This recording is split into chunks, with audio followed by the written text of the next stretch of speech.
Chegamos aqui a uma temporada onde nós vamos falar sobre os batistas e os puritanos, estes que são herdeiros da Reforma e nós que somos herdeiros dos puritanos. E hoje eu quero começar falando sobre ninguém menos do que John Bunyan. John Bunyan, um homem extremamente conhecido em sua época, mas em todo o restante da história até hoje. John Bunyan nasceu em 28 de novembro de 1628, em Bedford, e ele foi filho de um pobre latoeiro, Thomas, sua mãe chamava-se Margaret, serviu no exército, no parlamento, casou-se em 1649 e em 1654 ele foi ordenado a diácono. Ele já começou a pregar ali em algumas congregações, inclusive congregações batistas em Bedford. Ele tem uma influência muito grande pelos comentários de Martinho Lutero. Ele lê um dos clássicos da espiritualidade cristã, chamada Prática da Piedade, de Louis Bailey. E, é claro, também nós não podemos deixar de fora o clássico de John Foxe, o Livro dos Mártires, que ele gostava muito.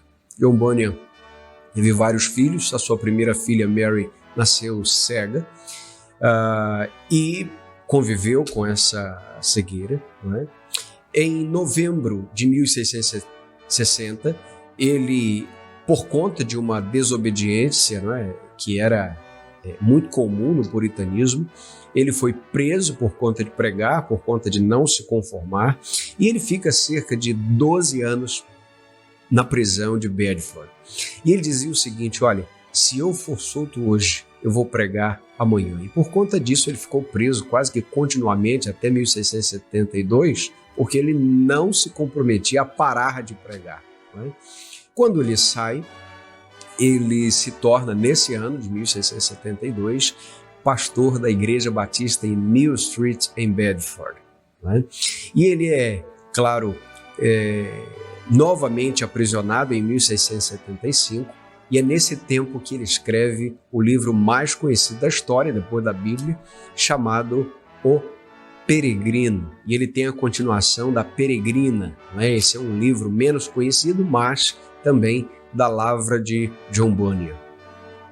Alguns vão dizer que Bunyan escreveu quase 60 livros. O mais conhecido, é claro, Os Puritanos, o Peregrino. Né?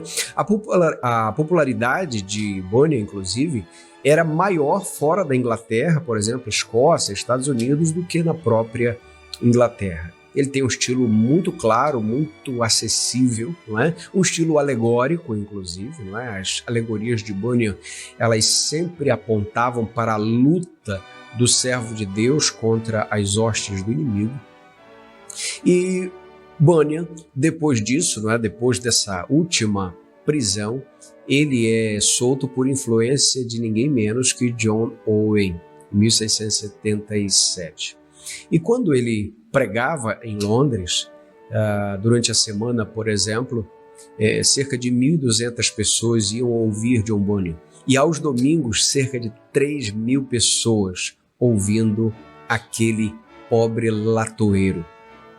E alguém perguntou a John Owen: por que você para ouvir um homem tão simples? E ele dizia o seguinte: olha, se eu pudesse possuir as habilidades desse latoeiro para pregar, olha, eu alegremente renunciaria a todos os meus estudos. Owen disse isso para o rei, que lhe questionou a razão pela qual ele ouvia John Bunyan.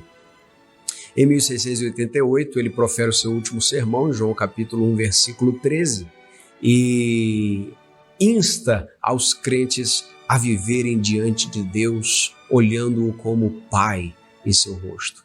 Em 31 de agosto de 1688, ele morre aos 60 anos e depois de uma febre muito grave que ele é acometido, e as suas últimas palavras foram para o seu Senhor. Ele disse: toma-me, pois venho a ti. John Bunyan está agora nas mansões celestiais e ele cumpre, então, aquilo que escreveu no livro O Peregrino. Ele chega aos portões celestiais como um verdadeiro cristão. Espero que você tenha se interessado pela vida deste poderoso homem de Deus, deste Batista, e que você possa buscar um pouco mais sobre a vida desse gigante. Deus te abençoe. Até o próximo vídeo.